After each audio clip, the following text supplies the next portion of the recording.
I think we can probably get started. So welcome everyone.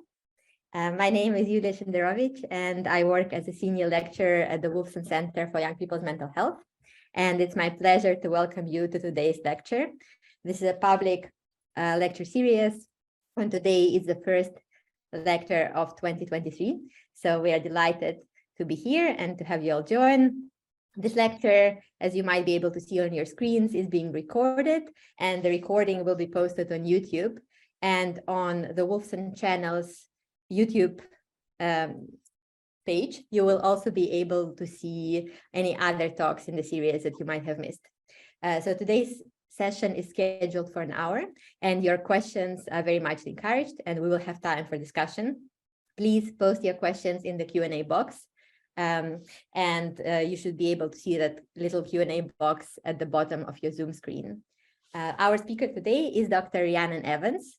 Dr. Evans works as a reader here at Cardiff University and is based at the School of Social Sciences and the Decipher Centre, where Rhiannon is the academic lead for the Healthy Social Relationships Research Program. And Rhiannon's research focuses on mental health and well-being of children and young people in general, and especially young people who are care experienced.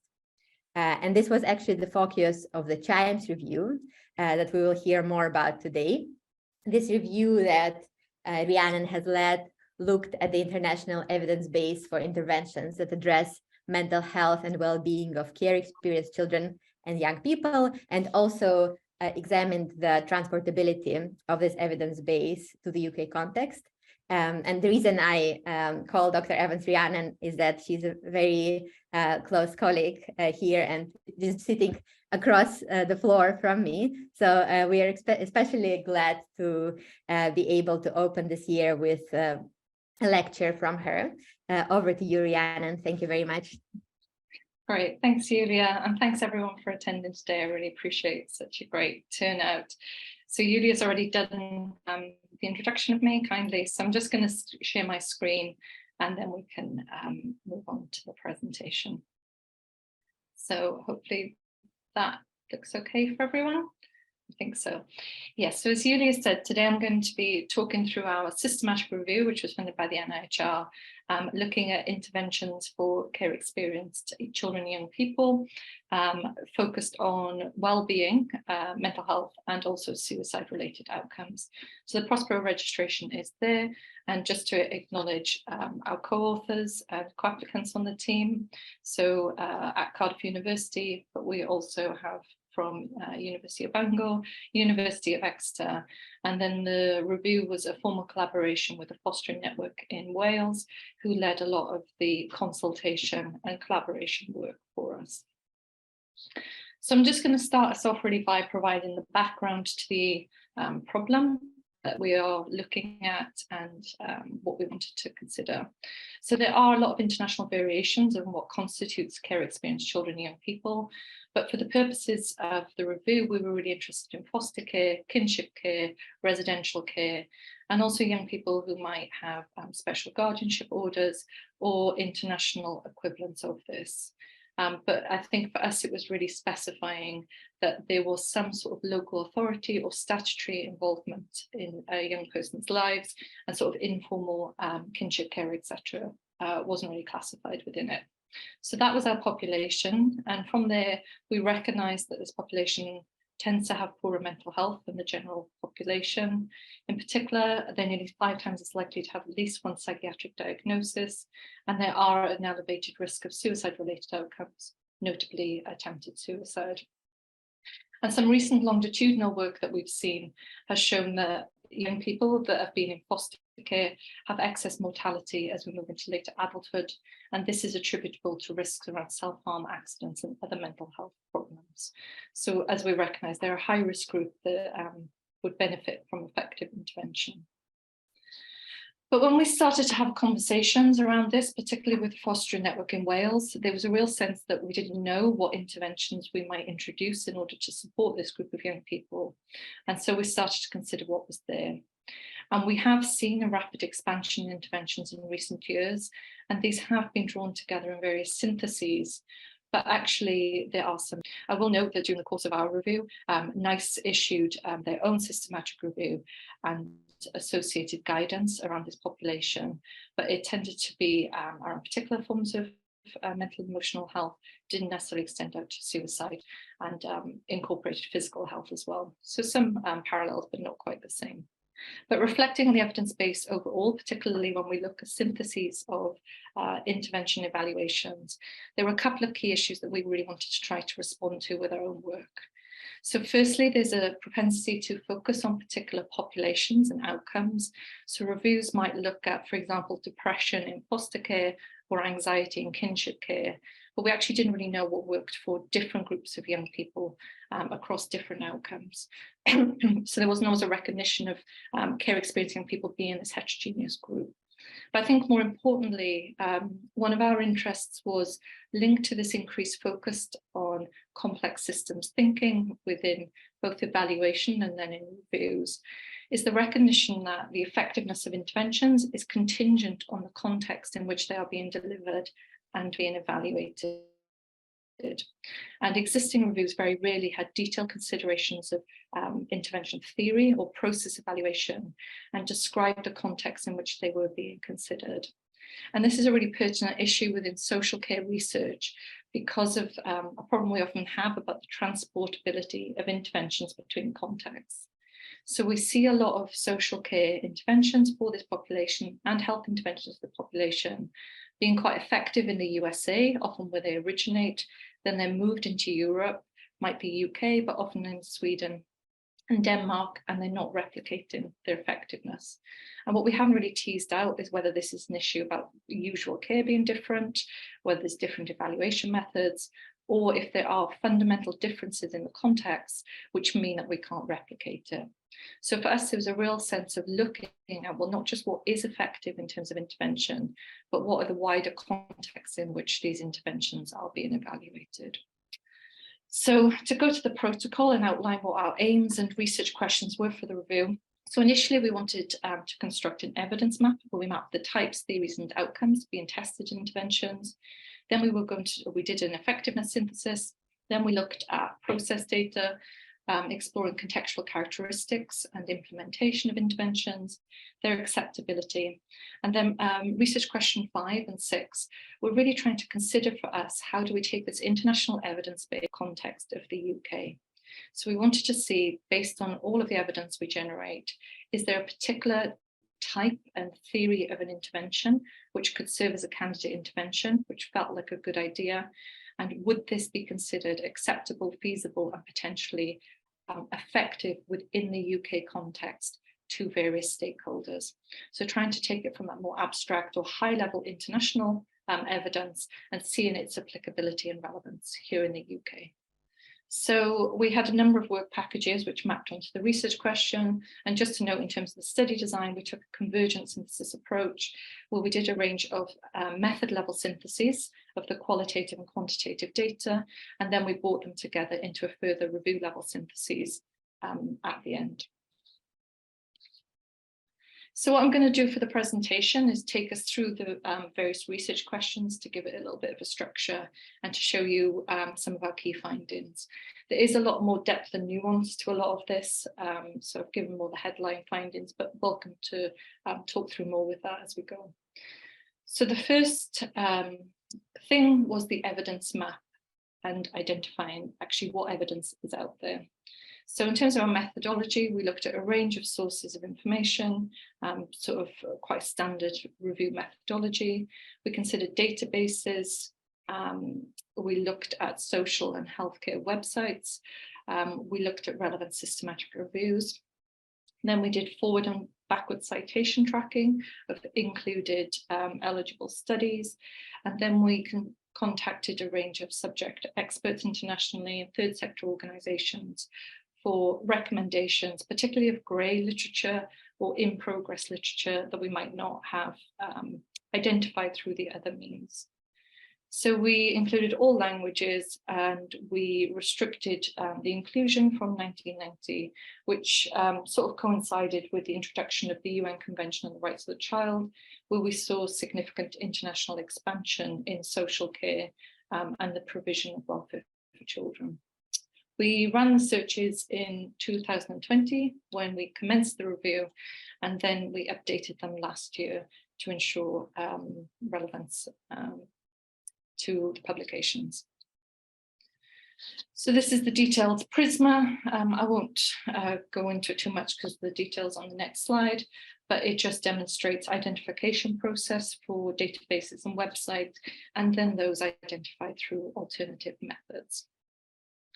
So just as the headline figure, overall, we had 124 relevant study reports that were eligible for inclusion, and these linked to 64 interventions. Within these intervention groups, there are clustered of linked interventions, which in the literature are presented separately, but they are derived from each other in some ways. So one of the big interventions, multidimensional treatment foster care, that really dominated in the literature. We saw variations or derivatives of that, such as the KEEP intervention. Importantly for us, when we were looking or thinking from that lens of complex systems and the international transportability of evidence, what we saw is that the majority of study reports were from the USA, as might be expected. So then we looked at mapping what types of evidence are we seeing being generated within the field. So this is the cumulative rate of reporting by method or evidence type. So we see not so many theory reports. So we had 24 included reports of program theory or context theory or implementation theory, occasionally with a logic model or other diagrammatic representations. We had 86 eligible outcome evaluations, 52 of which were randomized controlled trials. We had 50 process evaluations looking at implementation, context, and acceptability. It's only partial, and I'll touch on this later, but it represents really the lack of economic evaluation that we're seeing in this field. Then we mapped the interventions by the type of intervention. So we derived information on intervention type by the theory where it was presented, also description of the components and the target population for the intervention. So we took these different pieces of information and stratified intervention according to where they work in the system. So we mapped them socioecologically based on our assumption and sort of our knowledge really of how interventions work. And we sort of hypothesized that interventions that work in different parts of the system will interact with and couple with those system features differentially. So they might play out in terms of implementation and acceptability differently. So you'll see here that we see the predominance of interventions which work at the intrapersonal or the interpersonal level. So 9 interventions exclusively focused on targeting the skills and knowledge of children and young people themselves. Interestingly, when we did later stakeholder consultations, a lot of young people were surprised how few interventions actually engaged them directly. Most or the largest cluster of interventions were targeted at improving carers' parenting practices and their relationships with young people. So there we see things like multidimensional treatment foster care or parent training. And then there were a selection of interventions that combined the two. You'll see that we had very few interventions which looked at organizational ethos, about community provision, particularly joined-up community provision. And on the policy level, I mean, there was consideration about whether this would constitute a policy level intervention, but this essentially was a type of intervention which was sort of a policy decision to prioritize or fund different types of care placement. And the evaluations tended to look at outcomes of kinship care relative to foster care, etc. And then we did a mapping of the intervention theory. So you'll just see the visual illustration here gives our sense of what were the theories of the papers and interventions. So interestingly, only 13 of the 64 interventions actually presented a clear theoretical basis for their intervention. There's lots of descriptions of components, but not a theory. So we mapped the different types of theories that were at play here. So there was a theory of change, which we kind of took to be the causal hypothesis about how an intervention would bring about change. So here we saw a lot of psychological theories or developmental theories around attachment, positive youth development, which is sort of more criminology based but brought into public health, and social learning theory. So there was a clear theoretical emphasis on positive pro-social relationships. We saw one paper which looked at context theories, so looking at how the wider socio-ecological context might shape and facilitate or even inhibit intervention functioning. And then there was a small number of papers which looked at implementation theory. So this would be things about a trainer-trainer approach or a cascading model in order to optimize implementation. But overall, quite limited theoretical descriptions in the field. And then kind of the big thing we were interested in was mapping intervention outcomes. So overall, we saw that all the interventions, all 64 of them, targeted an outcome related to mental, behavioural and neurodevelopmental disorders or mental health. And within that, we did some classification work around the outcomes to group them, but the biggest cluster of outcomes was around total social, emotional and behavioural problems. So here we saw outcome measures such as strengths and difficulties questionnaire, child behaviour checklist, etc. What we saw then was around our other outcomes of interest, well-being. Only 11 interventions of the 64 included a measure of subjective well-being, whether that be quality of life, happiness, well-being, etc. And then finally, when we looked at suicide-related outcomes, only 4 of those 64 interventions had some outcome related to self-harm. So that kind of maps the field for us, and I'm just going to briefly touch on what was the effectiveness of these interventions. So as I said, in total, we had 86 outcome evaluations, 52 randomized controlled trials, 34 non-randomized studies. And for the meta-analysis, we only included the RCTs. That's probably just to note, because of the study designs and how it's split across the evidence, it was mainly the intrapersonal and interpersonal interventions that were entered into the meta-analyses. Those sort of policy interventions or those higher level interventions that are referenced, they were usually evaluated through a non-randomized design. So we have got in the report a description of those studies. Thinking about what the headline finding probably is in terms of the outcome synthesis, we found that those interventions which lasted or were measured within 6 months reported effectiveness for mental health, behavioural and neurodevelopmental disorders. But as they moved beyond 6 months, sort of longer interventions didn't have the same level of effectiveness. Wasn't really enough data around wellbeing and self-harm to do meta-analyses. So we have presented those in the report, more of a study level, and we just found mixed effects. Some interventions worked, some didn't. There was no clear trend overall. But just to give you a sense of the plots that we have for the outcomes and to give you a flavour really of what we were seeing. So the 2 big categories or subcategories of the mental health category outcome that we had. One was total social, emotional and behavioural problems. So we just saw from the studies overall short term, there was a slight reduction in problems. And when we moved into long term, there didn't seem to be any reduction.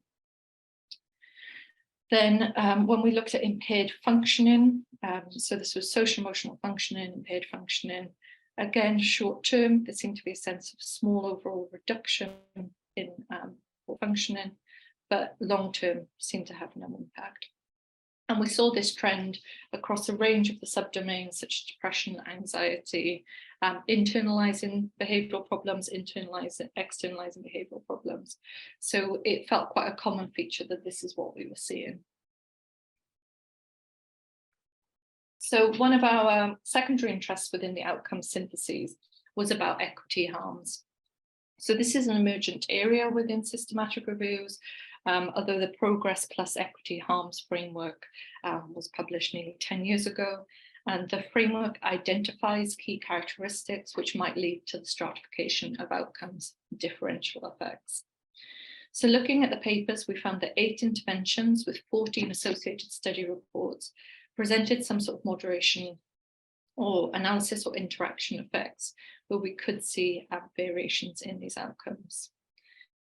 So overall, we didn't really get a sense of much, or what we learned felt very, very tentative. So for mental health, it felt to be very mixed evidence.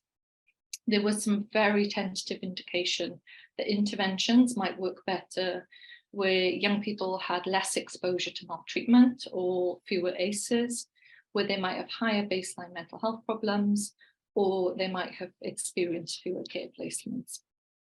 To be honest, the fewer care placements seem to have the clearer sort of predictive value of whether an intervention would be effective for young people.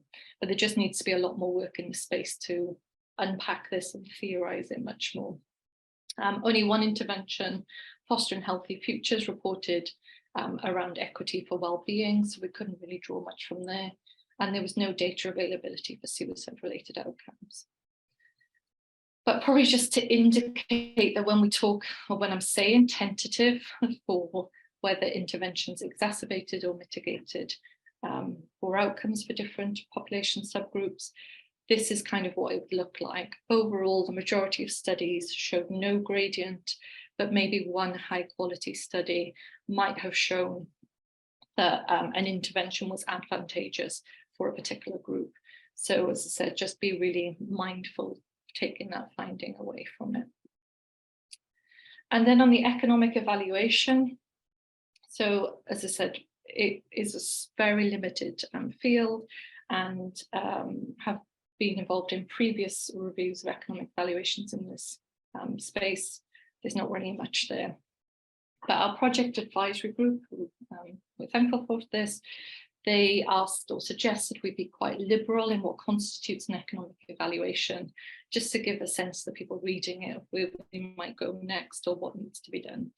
So this partial economic evaluation was an evaluation of the New Orleans model, which had come from New Orleans and then was subsequently implemented, or was about to be implemented, in Scotland and then in Glasgow under the guise of a lift and gift intervention.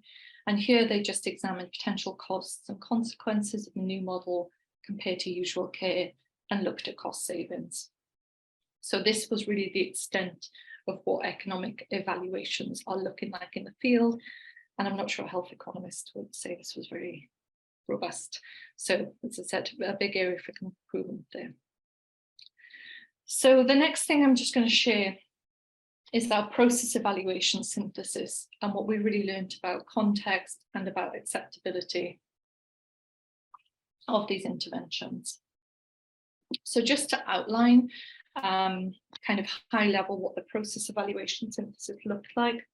So we had 50 process evaluations included, and we differentiated these between thin process evaluations and rich process evaluations. And this maps onto some of the common methodology within qualitative systematic reviews where they have this like separation out. So the conceptually thin papers, these tended to be part of mixed method evaluations where they were just maybe a summary paragraph in the outcome paper, and the findings were useful, but they were very much linked to the specific evaluation that was being reported. In contrast, the conceptually or empirically rich papers, these tended to be much more qualitative. They were more theory generating, and we felt that they had applicability beyond that specific intervention context or that specific intervention. And that's really what formed the basis of our actual process evaluation synthesis.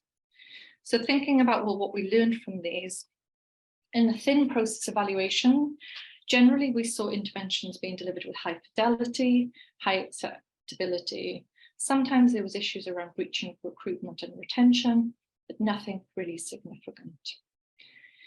In the rich process evaluation, we generated 5 context domains, which I'm going to have on the next 5 slides. And these provided much wider system characteristics, which might give us insight into an intervention's functioning.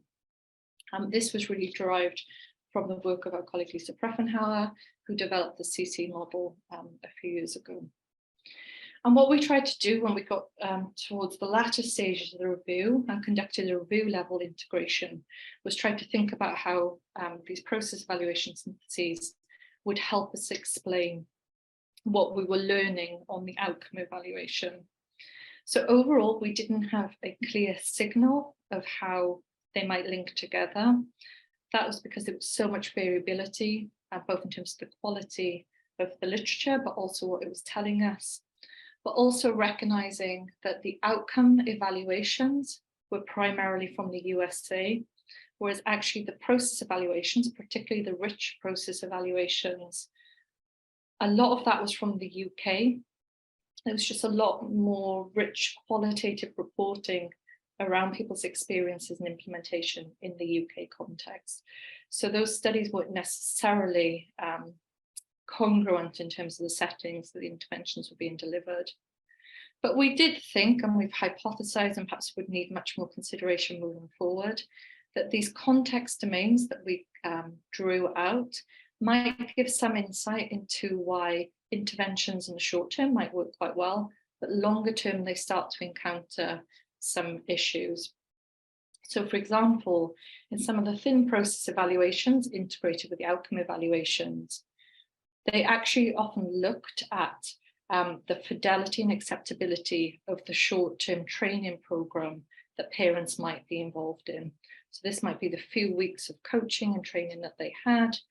With some of the richer process evaluations, we're looking over multiple months, and we're looking at the complex experiences of people's lives and sort of those higher system level factors which were shaping implementation. And so this might help give some insight into why longer interventions need a bit more of a reconfiguration of the system and might struggle to gain traction.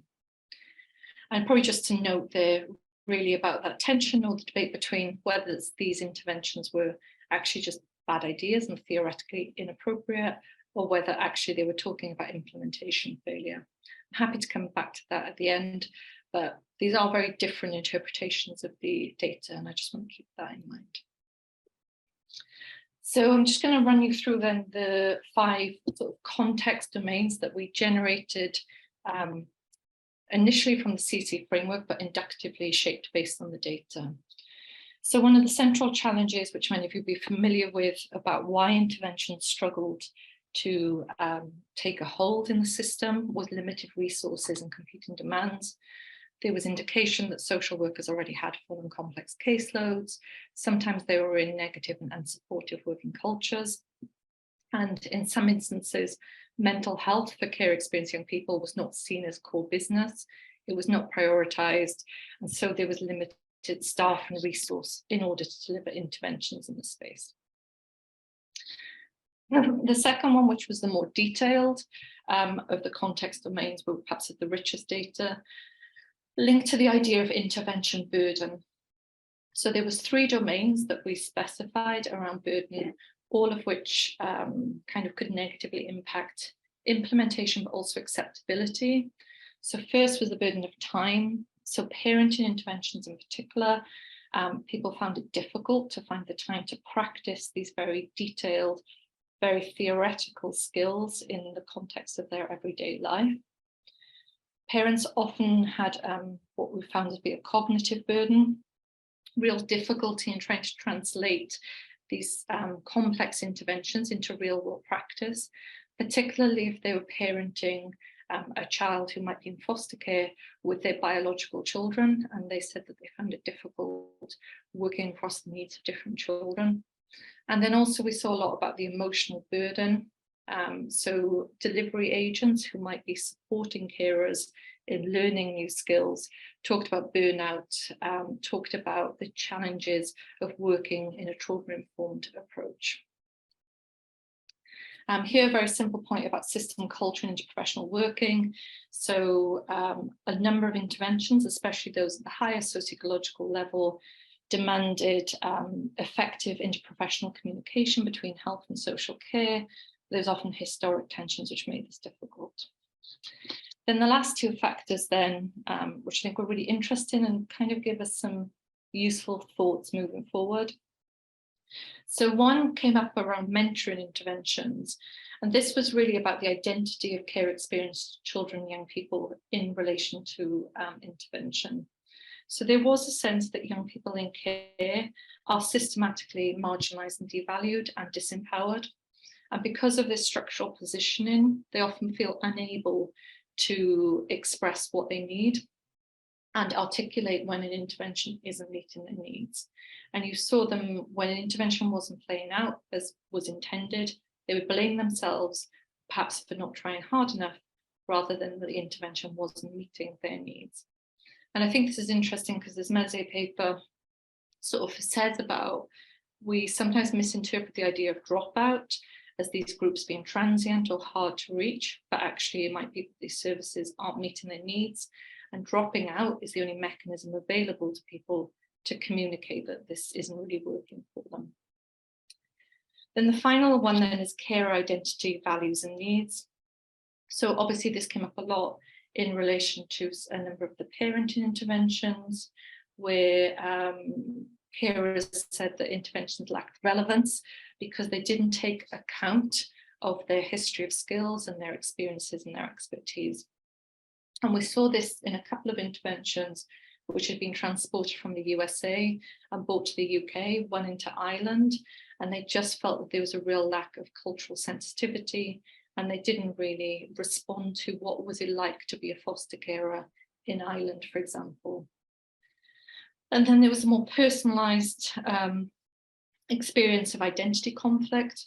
So we see a lot in the literature around foster carers or other carers about the corporate parent, and are they a professional or are they a parent? And there was kind of related to this conflict about what does it mean to be a parent and when you're just a disciplinarian. So this could really affect acceptability and implementation. So that was sort of the process synthesis. For the last sort of 5 minutes now, I'll just take you through what we tried to do at the end to try and draw this all together and think about, well, what might we take forward in a UK context? So as I said at the start, initially one of our ideas, based on what we've seen in a number of other systematic reviews, is thinking of, are there types, theories, components and outcomes which might be brought together into an overarching program theory where we could see interventions, working for multiple young people across multiple outcomes, so we're not overcrowding the system with lots of interventions targeting different things. But the reality is, based on the evidence base, we weren't really able to do this. And there were a number of factors at play. So firstly, what we saw was often really poorly described interventions. We tried to extract them according to the TIDIA framework, as good practice would be, but it was really difficult to do so. And actually, the evidence base was just quite poor generally. Also, when we did some early consultation with young people, carers and professionals, there was just a lot of polarization on what interventions people wanted or what they thought would like. So parenting approaches, we saw a lot of conflict. Young people said they didn't really want parent interventions. Carers often said they didn't want parent interventions in the UK. Some more professional groups did. So there were some tensions there. Also, we didn't see any indication from the evidence base that we could integrate different intervention theories, types and outcomes. So what we did was take a step back and think, okay, the part of consultations and considering which these interventions might be transportable to the UK or optimised within the UK context, we showed a range of interventions at the individual level which had tentative or established evidence of effectiveness. So we presented 3 clusters of interventions to different stakeholders to ask basically for their feedback on what they thought might be taken forward. So they were the intrapersonal, interpersonal interventions. So these were really linked around attachment, positive youth development, social learning theory, very much relationship-based, but usually with a component to enhance the skills of the young people themselves. There was interpersonal interventions, which were usually purely parent interventions, such as KEEP, which tried to improve attachment from the carer side, but also had things like coercion theory, positive behavioural reinforcement, etc. And then some organisation and community interventions, which were really looking more at system change and bringing in attachment theory and trauma-informed practice to reconfigure the approach of social work teams or residential care settings, etc.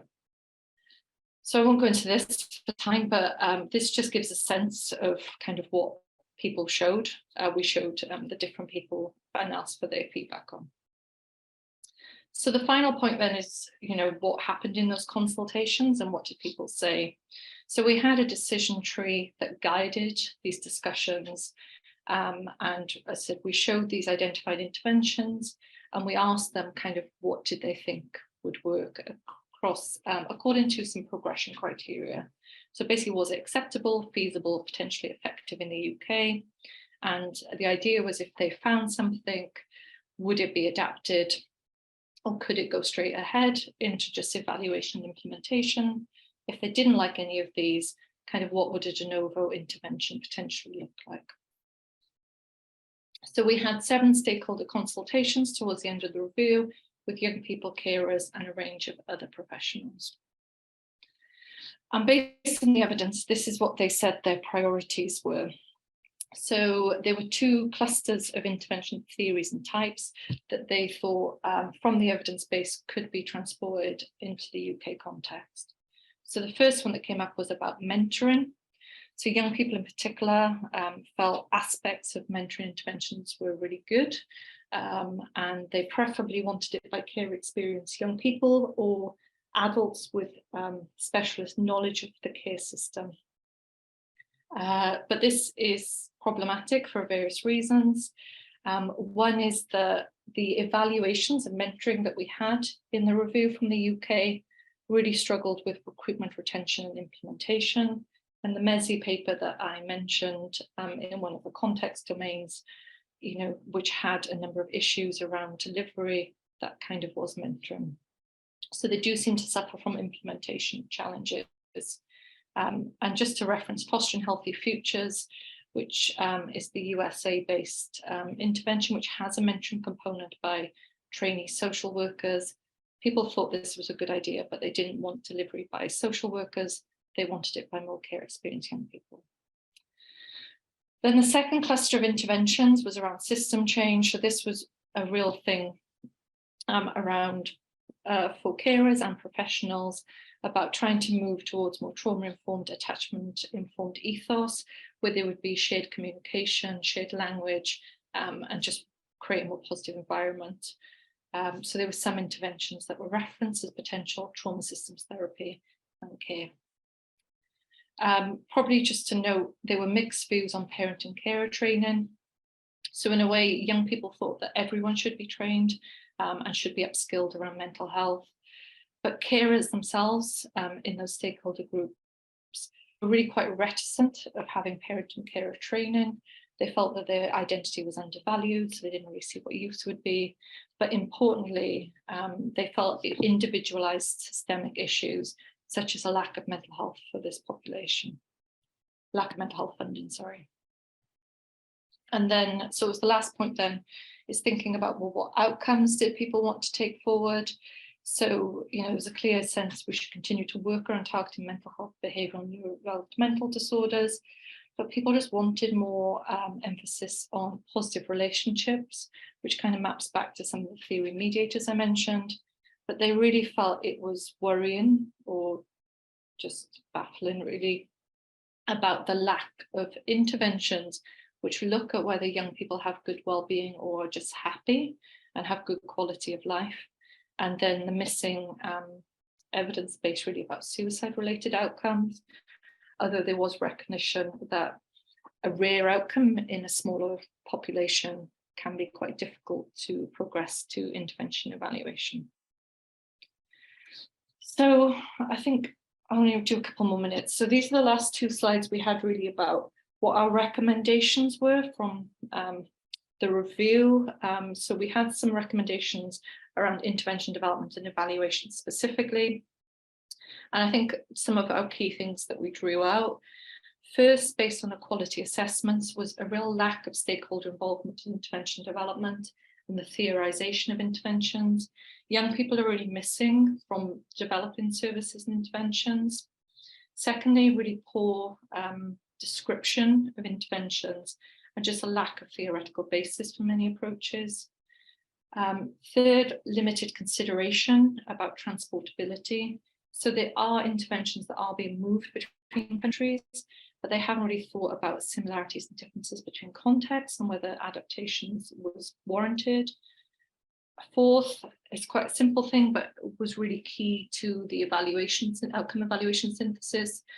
We see significant conflation of what constitutes as an outcome evaluation and what is a feasibility or pilot trial. So we see papers starting off saying that they're testing the feasibility and then presenting outcome data with underpowered studies or studies without any power. So I think a lot of studies are overstating their claim of what they're doing. And fifth, we are seeing a lack of integrated evaluation designs. So we often just see an outcome evaluation, whereas a lot of guidance we see on intervention evaluation says we should be having, theory description, process evaluation, outcome evaluation, and economic evaluation. So it's making sure that we expand out and use all relevant study designs and evidence types. And then sixth, I think our reflection really from the review was taking this more complex systems informed approach and kind of the usefulness of really reflecting on where these interventions originate in and where they're being evaluating. And probably just for reference that we did draw on the transfer model, which was published partway through our review, but we did retrospectively use it. And this was a really useful model for thinking about how does international evidence find relevance in local contexts. So I won't go on this one, but we also created 10 key questions for policy and practice to help them guide selection and delivery of interventions in this area. So just to round off, our key findings, it's kind of hard to create just one slide which summarizes it all because it is a very complex literature with a ultimately quite limited evidence base. But I think probably one of our ideas was there is some tentative support for mentoring and ethos change interventions. And I think usefully and importantly is this does resonate with some of the findings that we saw from the NICE review about 18 months ago, where they make similar recommendations to take this type of intervention forward. But I think in contrast, the NICE review, which does suggest carer training, there were concerns in this study, particularly from the stakeholders, about the feasibility and acceptability of this in the UK context. But I think one of our next steps then is to think about taking forward these theories and intervention types and maybe seeing about how we might combine them into sort of a system change model. So for example, we sort of reflected on the fact that some of the barriers to mentoring programs, such as lack of interprofessional working, might be attended to or modified by having some ethos change component.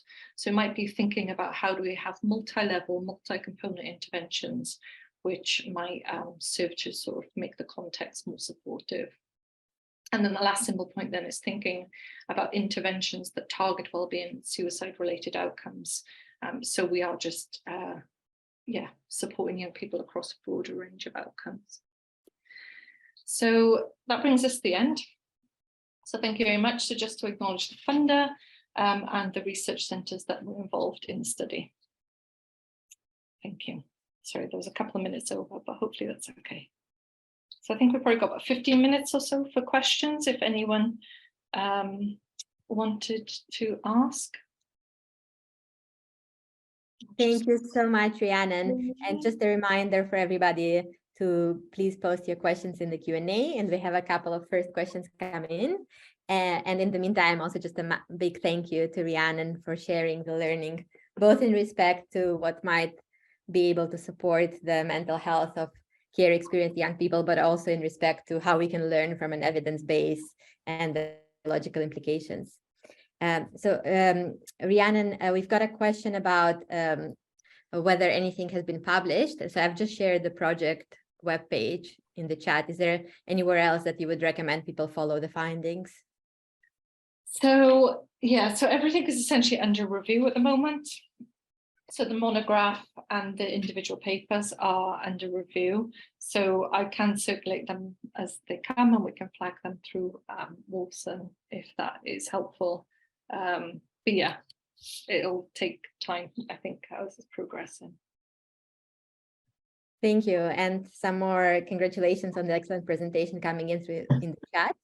And in the Q&A, we have a question from Dr. Elliot, who I happen to know also has worked a lot in this area. Thanks for the question, Ellie. And Ellie is asking, how did the interventions and outcomes change by the age of the child and young person, e.g. for young people, caregivers? It's a great question. Hi, Ellie, good to see you. So this is, yeah, it's a complicated answer. So there wasn't really much on care levers. We didn't see it. So for the meta-analyses, do recognize it is limited that we have it for all young people. So not necessarily by age group, but we didn't see sort of like a higher level trend in it. I just think the way the evidence was based, there were some specific examples of interventions that worked for younger people, such as fostering healthy futures. There were some interventions that worked for older adolescents and some didn't. So we definitely haven't got a clear sense of that variation or change as people move through a developmental process. It seems, you know, very mixed across the board. So sorry, that's probably not as a comprehensive answer as you wanted, but I don't think it was that clear. Thank you, Rhiannon. And another question from Alice Phillips. Alice writes, I have recently reviewed the literature on factors influencing the mental health of care leavers and found some similarities, for example, lack of theory-driven research. I'm wondering whether there was any evidence for trauma-focused interpersonal interventions. Yeah, that's a really good question. Sorry, I feel my answer on a lot of this is going to be, I'm not quite sure because of poor description. So what we did find is that so there's a couple of things at play really. So the more organizational levels tended to think more about theory as an ethos that was grounded on the intervention. So it said they had quite mixed outcomes. They worked for some outcomes, not for others. So it wasn't that clear. But in terms of the interpersonal interventions, I think this brings us back to some of the challenges about the lack of theoretical basis and the poor description of interventions. So a number of the parenting interventions, you know, they had a more active behavioral component such as operant conditioning, but they would often reference in the literature that they were trying to give carers a understanding and appreciation of attachment or trauma. But because they weren't often well theorized, or they weren't articulated, or they didn't have a logic model, you didn't necessarily know how that trauma sort of played into the actual causal mechanisms. So we saw trauma feature in the background descriptions of loads of interventions, but the sense in which they were active in the actual intervention wasn't quite clear.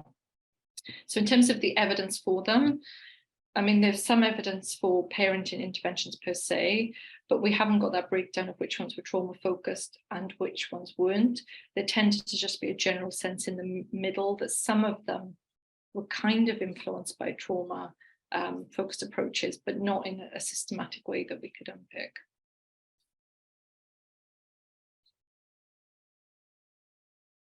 Right. Thank you. And we've got a comment from Professor Francis Rice suggesting that the findings could also be shared in the Wolfson Centre's Research Spotlight. Absolutely. And thank you from Ellie and Alice.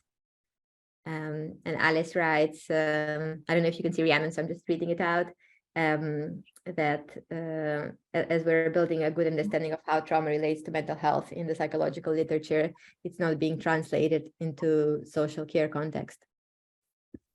Yeah, absolutely. And I think it is, it speaks to some of the wide stuff we've done around intervention theory, that people often use big or sort of known theories. So like social learning theory featured quite a lot of, it almost becomes a placeholder for this is what the theory is, but in terms of the application of that theory in these specific interventions, it's just not really that clear. So I do think that it would be great, Alice, to do some more work there and thinking about how this is being used in these contexts.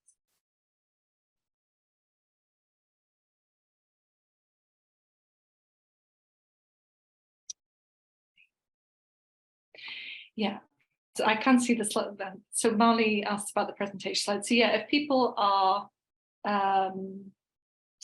interested in the slides, we can PDF them and circulate them around. Treatment programs, direction mountain. Yeah, so this is probably the methodological limitation that we have of our review, and it's something we went back and forth quite a lot. So for the large part, the interventions the longer ones had come to an end.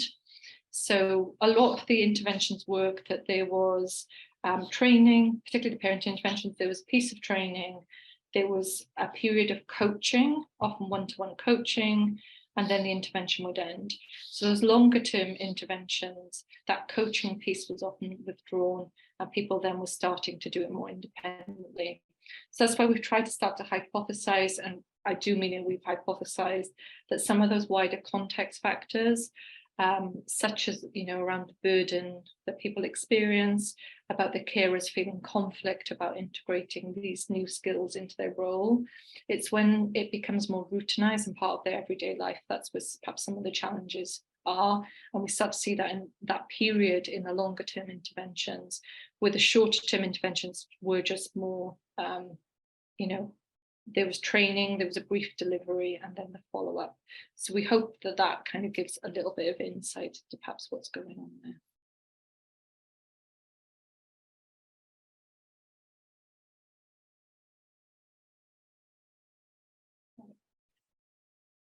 Sorry, Fran's got a long question, so I'll just read out. So with the parent in training findings, I wonder to what extent do you think the lack of acceptability is to do with a lack of clear conceptualization in terms of about the as well as labeling issue?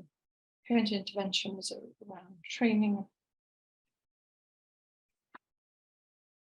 Sorry, I've got to read that again.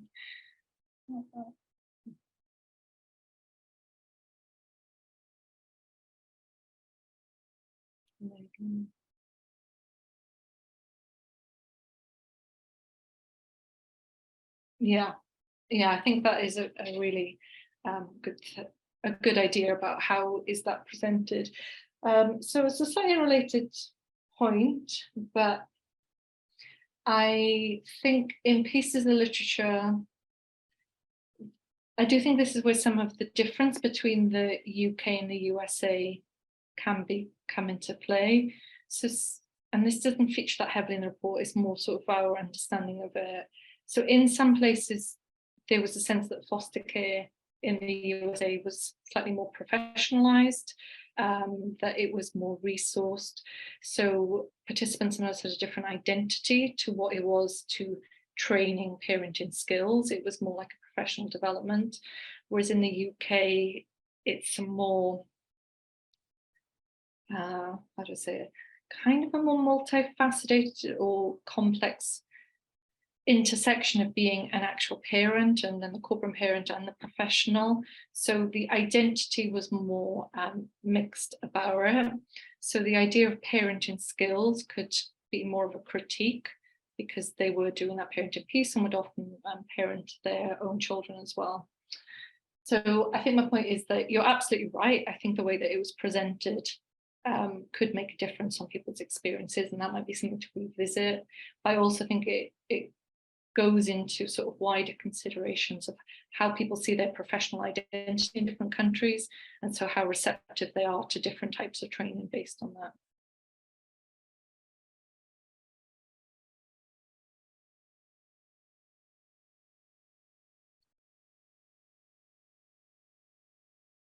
Yeah, thanks for the second comment, Fran. We'll think about that some more about the labelling.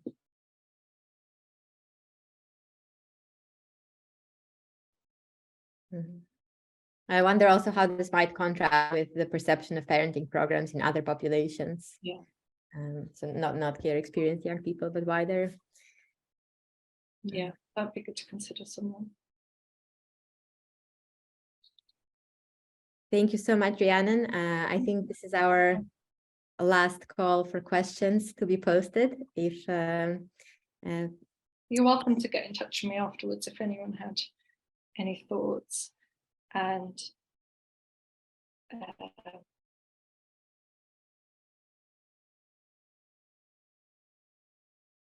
okay, so there's one more question for which I wanted to touch on the content.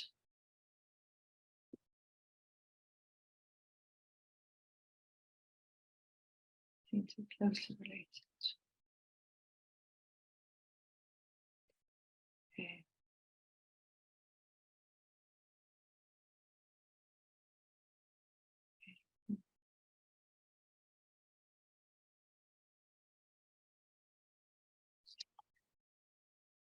Okay, so I'm not quite sure what exactly we need from that, but I mean, in terms of the different types of relationship focused interventions, I mean, I can just briefly touch on what we had. So I said, so one of the main ones where we saw in sort of the mentoring and the parenting, we saw a lot of social learning theory and social youth development.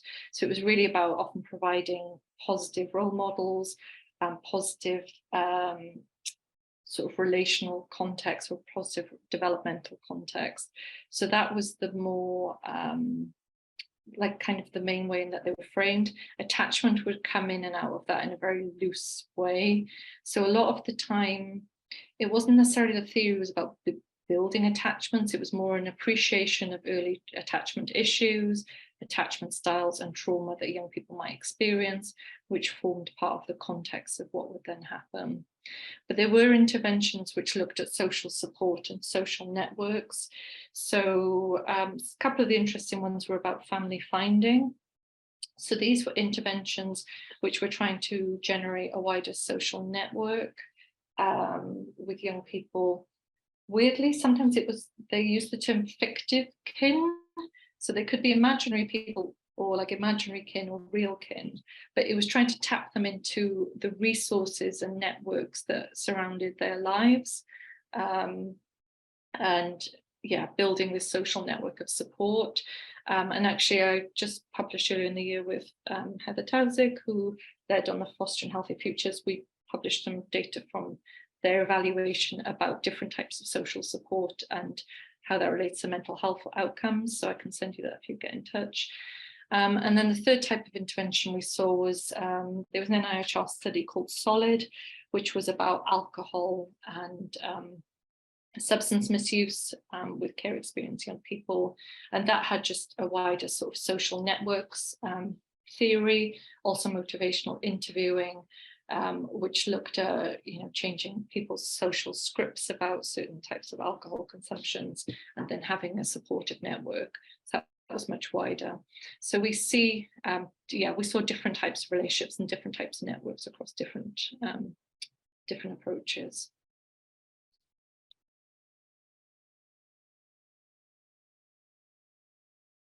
Thank you so much, Rhiannon.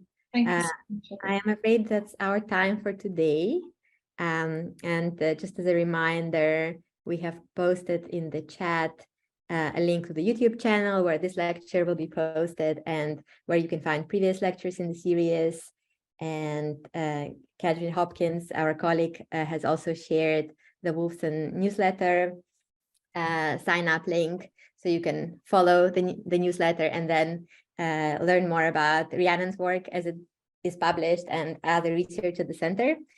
We have more claps and thank yous for you, Rhiannon, and thank you very much for your talk. And I think we'll close it here. Great. Thanks, everyone.